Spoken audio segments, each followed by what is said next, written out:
Bonjour à tous. Voilà, comme promis, la petite vidéo pour parler un petit peu du processus d'individuation et puis échanger sur vous, à la fois sur tout ce qu'on peut retrouver dans le milieu naturel qui nous ramène, par exemple, aux différentes traditions, mais aussi à l'ésotérisme et l'exotérisme, puisqu'en fait, quand on parle de spiritualité, beaucoup de personnes sont un petit peu rebutantes. Elles vont vous parler de dogmes, elles vont vous parler de New Age. Mais l'ésotérisme et l'exotérisme, c'est la même chose. C'est un petit peu comme si on parlait de l'environnement naturel, on le verra un petit peu plus loin. Ici, je voulais aborder surtout l'environnement et les circonstances dans lesquelles j'ai démarré, moi, mon processus d'individuation, qui a été un endroit plutôt favorable, avec toutes les conditions réunies. J'ai donc ici autour de chez moi des parcours. Celui-ci fait à peu près 2,5 km. C'est un parcours de 2,5 km, c'est un carré. Tout d'abord, quand tu vis ce processus et tu utilises la marche pour méditer, pour réfléchir un peu sur tes problèmes, ce qui est intéressant dans le carré, c'est que ça reste très personnel. Je ne sais pas pour vous qui avez vécu par exemple votre propre processus, mais on n'aime pas revenir en arrière, on aime avancer. On est dans un mouvement, et ce qui fait que revenir sur mes pas, c'était extrêmement difficile. Je n'aimais pas ça. Il fallait toujours que je fasse un carré. Donc je pars d'un point et je reviens en marchant et en allant toujours en avançant. Et le retour en arrière, c'est-à-dire faire une balade et revenir sur tes pas, je détestais ça. Et aujourd'hui, ce n'est absolument plus un problème. Donc un lien qui peut sûrement être lié au fait d'être pris dans un processus qui te pousse à toujours aller de l'avant. On est ici un petit peu en dehors du monde. On est dans un milieu qui est complètement naturel. Ici, tu n'as personne pour t'admirer. Tu n'es pas jugé. Et tu es au milieu de mécanismes qui sont, on le verra dans le bois un petit peu plus loin, parce qu'on va aller dans un autre bois. Tu es au milieu de mécanismes qui sont complètement similaires au processus d'individuation. J'avais aussi les conditions en général qui étaient favorables. Il n'y avait plus pour moi d'enjeu professionnel. J'avais été au bout de diverses idées. Parce que c'est aussi quand tu arrives, à chaque fois que tu trouves un mur, tu as été au bout des choses. C'est beaucoup plus après difficile de se recréer une sorte de mythe d'une vie qui pourrait être idéale à travers des idées et d'autres. Ce qui veut dire que ce qui me passionnait au départ dans l'existence, en allant au bout, j'ai découvert le poteau rose. Par exemple, quand j'étais cadre, c'est voler les salariés, voler les clients. L'aéronautique, ça a été toutes sortes de problématiques qu'on avait évoquées ensemble, mais j'avais absolument pas envie de continuer. Donc il n'y avait pas d'enjeu professionnel. Tu es célibataire. Quand tu es célibataire, tu commences à te métamorphoser, à te découvrir, à te connaître, à répondre à cet appel du soi, à aller vers toi-même. Et ben, tu peux vivre cette métamorphose beaucoup plus en paix. Sachant que je le répète aussi, j'ai commencé à vivre cette métamorphose. Je ne savais absolument pas ce qui m'arrivait. Hein. Tu es vraiment pris dans un processus. Donc on voit qu'aussi que les circonstances, les enjeux qui peuvent t'empêcher parfois de continuer ce processus, pour ma part, n'étaient pas là. Et puis après, ce qui peut rester comme enjeu n'est pas suffisant pour t'empêcher de vivre ce processus qui devient extrêmement puissant. Ça a donc été au départ une descente aux enfers progressive, et ensuite un effondrement psychique brutal. Mais ici, quand je parle d'effondrement psychique brutal, je ne parle pas de dépression. Tu n'es pas déprimé. C'est pas, une dépression où tu passes ton temps à pleurer, à détester le monde. Tu es un pied, en quelque sorte, quelque part, un pied dans un monde et un pied déjà dans l'autre. C'est extrêmement perturbant, surtout quand on vit les choses et qu'on n'a pas de maître, quoi. Mais voilà à peu près l'endroit où j'ai vécu mon processus d'individuation. Je suis à une étape, ce qui veut dire que je pense que de toute façon, conscientiser les choses, apprendre, aller vers les connaissances, et puis tout ce qui va modifier ton rapport au monde, ta relation extrasensorielle et métapsychique avec le monde, je pense que c'est toute ta vie, quoi. Ça ne s'arrête jamais, mais après, il y a vraiment, suivant les traditions par exemple, tu peux avoir 3 grandes phases qui sont importantes, mais après, je crois que la connaissance, c'est jusqu'au bout, quoi, au bout du chemin. Mais voilà l'endroit qui était, enfin en tout cas je trouve, qui est un endroit privilégié pour vivre les choses. Et j'espère avoir vos témoignages. Je pense que la qualité des informations auxquelles tu as accès, l'endroit où tu es, va te permettre d'aller plus ou moins profondément, mais aussi ainsi que les enjeux. Avoir des enfants en bas âge ou non, tes activités professionnelles. Il y a beaucoup de choses qui peuvent te maintenir à un certain stade du processus et qui peuvent t'empêcher de descendre beaucoup plus profondément. J'ai donc flirté avec la folie, flirté avec la transcendance, avec des délires divers. Et c'est ici que j'ai vécu un peu tout ça, quoi. Et je voulais partager aussi avec vous. Parce qu'on a vu aussi ensemble que le processus d'individuation, la tradition, est utilisé pour soigner les toxicomanes. Et par exemple, ils vont en Afrique avec eux. Ils sortent du monde actuel. Et c'est toute une aventure, tout un processus qui les amène à se débarrasser en fin de compte de leur accoutumance par exemple. Alors ici il y a des chemins de 2,5 km, 5 km, je parle de carrés qui te permettent de ne jamais revenir sur tes pas mais toujours avancer et de revenir chez toi aussi, c'est important. Donc j'ai fait des balades de 2,5 km à beaucoup plus longues jusqu'à des randonnées à la fois à pied, c'était quasiment à pied tout le temps, quelquefois en vélo. C'est pas forcément le vélo ma tasse de thé, ou sinon à cheval, des balades à cheval ou des randonnées à cheval, avec des chevaux de propriétaires, des amis avec qui je fais des balades, ou alors j'ai la possibilité qu'on me confie en fait un cheval si j'en ai envie pour aller faire des randonnées par exemple. Mais ça fait un bout de temps que je ne le fais plus, je n'aime plus non plus monter à cheval. Pour différentes raisons, mais j'aborderai ça je pense dans une autre vidéo. Donc voilà l'endroit privilégié dans lequel j'ai vécu mon processus avec 2 compagnons différents. Il y a le bonhomme là qui est devant nous au bout du chemin. Et j'avais avant d'avoir un border collie, j'avais un terrier du Tibet qui a connu le début de mon processus. Et le border collie, lui, est arrivé après, qui est lui qui arrive lui dans une seconde famille puisqu'il a été rejeté par la première famille qui l'avait adopté parce qu'il est suractif. C'est un chien qui a été croisé avec à chaque fois des chiens suractifs pour faire des chiens de compétition. Et du coup, on a un chien qui a beaucoup de mal à conscientiser son corps, qui s'abîme beaucoup, qui est toujours hyperactif et qui a besoin d'un grand sentiment lui aussi de liberté. On le voit, il est toujours très à distance. Donc voilà un petit peu l'environnement. Des conditions professionnelles qui étaient favorables puisque je travaille pour moi. Ça me permet de m'arranger avec les personnes avec qui je travaille pour commencer dans la journée quand j'ai envie, dans la semaine même. Il y a des fois où je ne vais pas travailler, des fois je fais des grosses journées, des fois des petites journées, avec un petit salaire.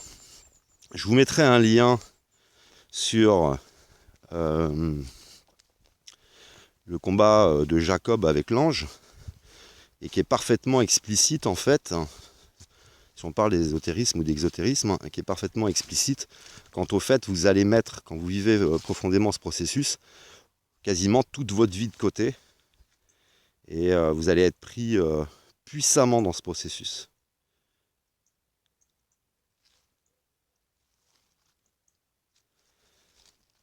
Pendant peut-être presque 2 ans, tous les soirs, je rentre du travail, été comme hiver, et je vais entreprendre ce chemin.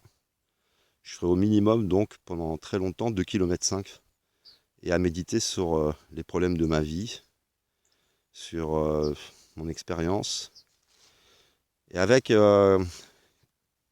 par exemple, comme phénomène, si vous prenez l'imaginaire, quand vous êtes dans vos pensées, et que vous prenez le réel, l'imaginaire devient le réel, et le réel devient un peu comme l'imaginaire. Dans le sens où vos pensées deviennent si puissantes qu'elles sont prépondérantes au réel. Donc par exemple, je sais pas, tu vas t'imaginer être en train de discuter avec un parent, un collaborateur, quelqu'un, parce que tu es dans une situation difficile, et tu vas revivre la scène plusieurs fois par la pensée, mais qui est presque le réel, hein, tellement la sensation de vivre la scène est puissante, et jusqu'à que tu deviennes le gagnant ou celui qui réussit en fin de compte à changer les choses. Par exemple, hein, c'est les sensations qu'on peut éprouver, c'est-à-dire que tu as un problème, je sais pas, avec ta mère, avec ton père, avec un frère, des problématiques relationnelles. Tu vis ici, sur ce chemin, en méditant les choses. Tu finis par, à force de scénarios, à finir par être le vainqueur de la situation. Et ensuite, tu peux aller vers cette situation. Tu es tellement habité par le problème, tu as tellement retourné les choses dans tous les sens que plus rien ne peut, en fin de compte, te dominer. C'est vraiment l'appel du soi, hein, être soi-même, être authentique. Parce qu'ici, la nature, elle est complètement authentique, elle ne joue pas la comédie, elle ne porte pas de masque. Et c'est l'intérêt d'être ici, en tous les cas, quoi. Donc un environnement favorable, des conditions favorables. Et je vais vivre ici donc plusieurs années, avant même d'aller sur Internet. Et c'est après, dans la déstructuration, on va dire, complète psychique, t'es presque fou, hein, tu as après le sentiment d'être fou. Ça, c'est bien expliqué dans les vidéos que je vais vous partager en lien. À partir de plus rien, tu peux tout reconstruire, quoi, en fait. Donc voilà déjà un petit peu l'environnement dans lequel je l'ai vécu. Je le répète, pour ceux qui sont passionnés d'ésotérisme et d'exotérisme, on est ici sur le point culminant un des points culminants du département, ce qui fait aussi on peut monter ici un petit peu plus haut. Derrière, en haut, on a la bergerie, c'est là-haut qu'est le point culminant.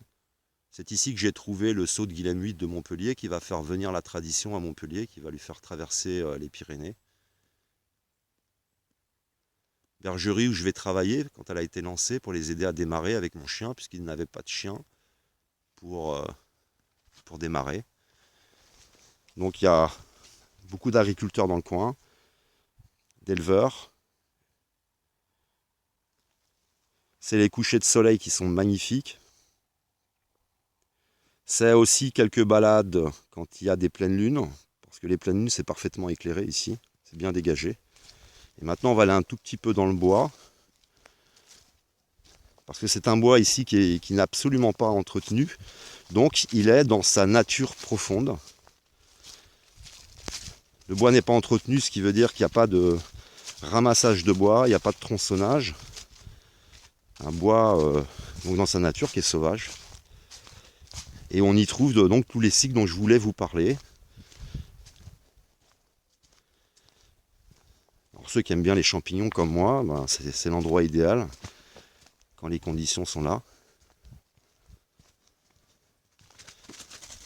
Alors ce qui m'intéresse ici dans le processus d'individuation, c'est que je vous expliquais qu'en fin de compte, tu vas aller vers une arborescence de connaissances et qui vont te permettre en fait d'avoir une relation extrasensorielle et métapsychique complètement différente avec le monde.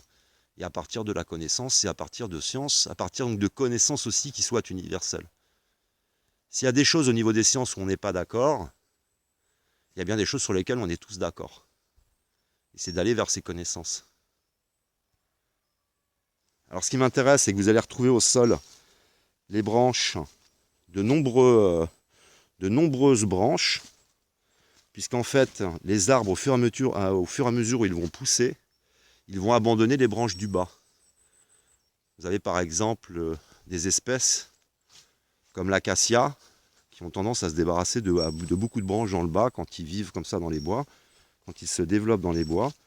Alors ce qui est intéressant, c'est que si tu prends la vie d'un arbre au milieu des bois, le processus d'individuation, ou ce qu'on pourrait appeler ésotérisme ou exotérisme, qui est souvent rejeté par de nombreuses personnes qui ne comprennent pas le processus d'individuation, c'est pris un peu pour une forme de magie ou de délire pour certains. Non, on pourra appeler la vie d'un arbre, en quelque sorte, de l'ésotérisme. Parce que vous le voyez, vous avez des branches au sol. les arbres abandonnent les branches du bas qui ne reçoivent plus la lumière, qui leur ont permis au départ de fonctionner pour aller essayer d'alimenter le plus possible en sève les branches du haut. Quand tu vis le processus d'individuation, tu vas abandonner toi aussi les branches du bas. C'est le veau d'or, c'est tes fausses croyances, c'est sortir de ta binarité du bas. Tu as simplement le tronc, les racines. Mais ce qui est exceptionnel, c'est que le processus d'individuation ressemble un peu à la vie d'un arbre. À partir du moment où on le vit, et que notre société essaye de nous maintenir à une sorte d'arbre un petit peu atrophié. Ce qui est intéressant aussi, c'est que pour la photosynthèse, on va utiliser des feuilles. Ces feuilles retombent. Ces feuilles sont ensuite au sol, qu'on appelle feuilles mortes, mais qui sont en train de vivre tout un processus, en train de se métamorphoser, pour finir par réalimenter l'arbre. Et en fin de compte, tes anciennes connaissances ne sont pas complètement rejetées, elles sont parfois métamorphosées aussi. C'est un ensemble de connaissances qui viennent se mélanger et qui sont transformées. Il y a tout un cycle, il y a les saisons, tout ça ressemble au processus d'individuation. Et d'être et de baigner au milieu de cette nature, c'est de baigner toi-même au milieu de ton propre processus. Et on ne peut pas appeler ça de la magie. On ne peut pas appeler ce qui se passe ici dans les bois du New Age. Ça n'a absolument rien à voir. Donc, ce qui veut dire que la partie matérielle de l'arbre, même presque spirituelle de l'arbre, c'est la partie spirituelle que l'on a, nous, les uns et les autres, et qui est propre aussi à chacun un petit peu dans le processus. Mais vraiment, voilà, on est au milieu et on baigne au milieu, en fin de compte, de mécanismes. On est la nature. Ce qui veut bien dire qu'on est originaire de cette nature. Donc il y a vraiment un intérêt à venir dans la nature, à sortir du monde. Je le répète, hein, ici, il n'y a personne qui t'admire. Je vous avais expliqué dans une précédente vidéo qu'il y a un intérêt à ne pas se rencontrer parce que les gens que je rencontre quand je vais aux manifestations, ils ne me connaissent pas. Je suis un inconnu. On parle de tout et de rien. Et j'apprécie vraiment cette relation à l'autre, quoi. C'est vraiment beaucoup plus enrichissant parce que des fois, Internet, simplement le fait d'avoir des vidéos, ça peut avoir des effets sur la relation avec les autres, en fait. Donc voilà l'environnement dans lequel je l'ai vécu, avec les saisons. Donc c'est aussi des paysages qui changent. C'est une véritable aventure, c'est une véritable métamorphose. Et c'est compliqué, je trouve, j'imagine en tous les cas, de vivre le processus si tu le vivais dans un environnement différent, en ville par exemple. Ce midi, j'ai été déjeuner avec une amie qui est à la retraite aujourd'hui. Et en partant de chez elle, je regardais la rue. Il n'y a pas un centimètre carré de terre. Il n'y a pas un seul arbre dans sa rue. On est vraiment dans l'expression de la matrice artificielle. Il n'y a plus rien pour moi de véritablement humain, quoi. Il y a plus, le monde du vivant n'est plus là, quoi, n'est plus présent. Et vivre en ville, c'est pas forcément quelque chose qui me plairait. Toujours en termes de témoignage, c'est ici que j'ai vécu donc de nombreuses années, ça fait 20 ans que je suis ici. Et ce qui m'intéresse, c'est que j'ai toujours été donc, en contact avec la nature, en contact avec donc, le village, avec la ville et les très grandes villes. Jusqu'à que pendant quelques années, je sois essentiellement dans la nature. Mais ça a joué forcément un minimum dans mon processus.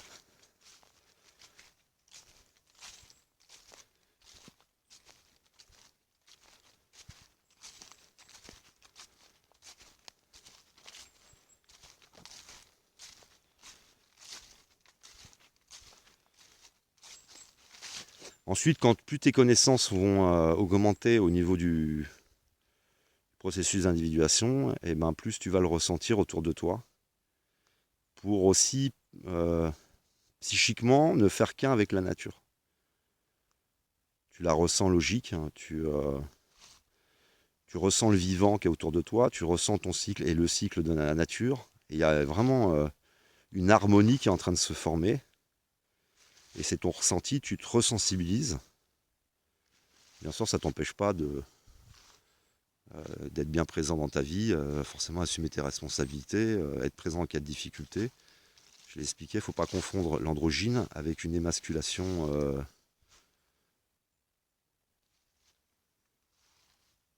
ou même un délire, quoi. Mais ça me paraissait essentiel de venir ici parce que je tiens à participer avec tous ceux qui participent à aborder l'ésotérisme ou l'exotérisme d'une autre façon.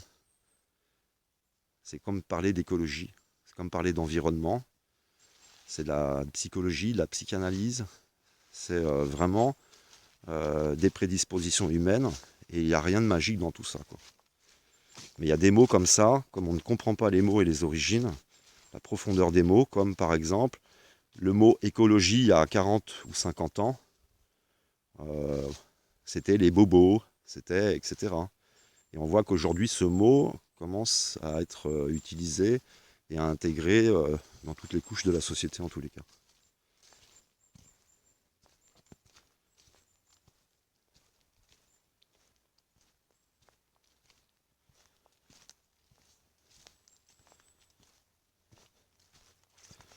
Donc n'hésitez pas à mettre dans les commentaires vos aventures, vos propres aventures, l'environnement, peut-être la profondeur de votre processus. N'hésitez pas aussi à expliquer ce qui a été pour vous peut-être difficile, parce que vous êtes nombreux à me suivre, à être en couple, à avoir des responsabilités dans la vie, des responsabilités des fois importantes.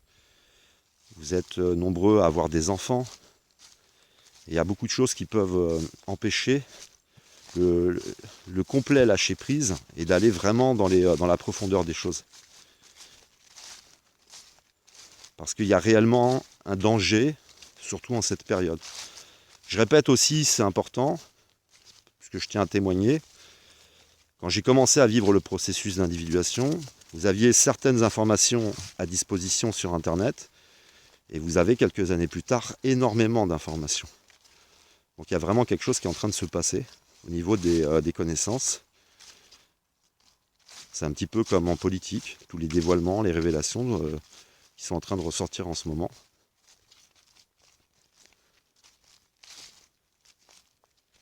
Il y en a beaucoup qui vivent cette période comme si en fin de compte Internet avait toujours été là. Ils n'ont pas conscience n'ont absolument pas conscience de la chance qu'on peut avoir actuellement d'avoir Internet.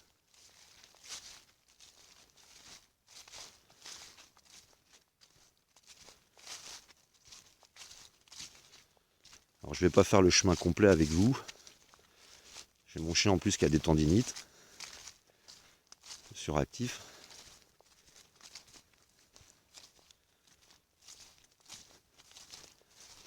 Mais c'était un petit peu une façon aussi, après toutes ces années, de vous présenter l'endroit, de vous présenter un peu les circonstances.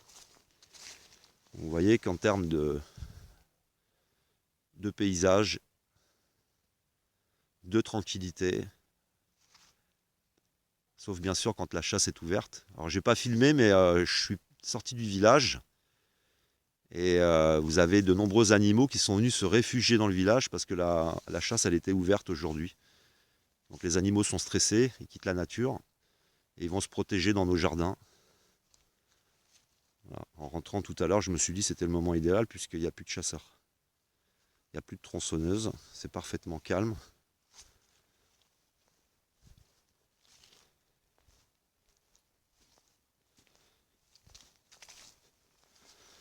Voilà, je vais vous quitter là-dessus. Donc n'hésitez pas à nouveau pour vos témoignages, expliquer vos aventures, parce que c'est hyper important de se reconnaître chez les autres. Il y a le docteur François Chabot qui a laissé un commentaire dernièrement qui expliquait la difficulté, c'est en effet ce sentiment qu'on peut avoir quand on vit ce processus d'être fou euh, dans une période où il n'y avait pas toutes les informations actuelles qui nous permettaient de raisonner, ne serait-ce que même qu'en termes d'environnement, comme la collapsologie. Tu te dis, j'ai l'impression qu'on déconne, mais tu n'as pas tous les éléments. Alors si tu n'as pas tous les éléments, est-ce que c'est pas toi qui déconne? Et tout compte fait, quand tu finis par réunir tous les éléments, tu t'aperçois que tu avais raison. Et c'est aussi tout le bon sens vers lequel ce processus peut t'emmener si tu ne restes pas coincé dans dans une étape, comme on l'a vu avec certaines personnes sur Internet qui sont dans le délire de mission, la paranoïa, dans le culte de la personnalité, culte du corps, et tout ce dont ils n'auront pas pu se débarrasser au cours de ce processus, quoi. Pour ceux qui arrivent directement sur la vidéo, je conseille le livre de Luc Biget, Les 12 travaux d'Hercule, La voix du héros. On peut voir aussi que c'est de la mythologie, et qu'on a cru pendant 2000 ans à de la mythologie par rapport aux textes religieux. Et j'invite également à télécharger la thèse de doctorat du docteur François Chabot, La fonction analytique, avec Freud, Jung, Lacan, et sur le processus d'individuation et tout l'aspect transdisciplinaire en fin de compte du processus. Je vous remercie de m'avoir écouté. Je vous aime, que l'amour, l'art et l'autre soient avec vous.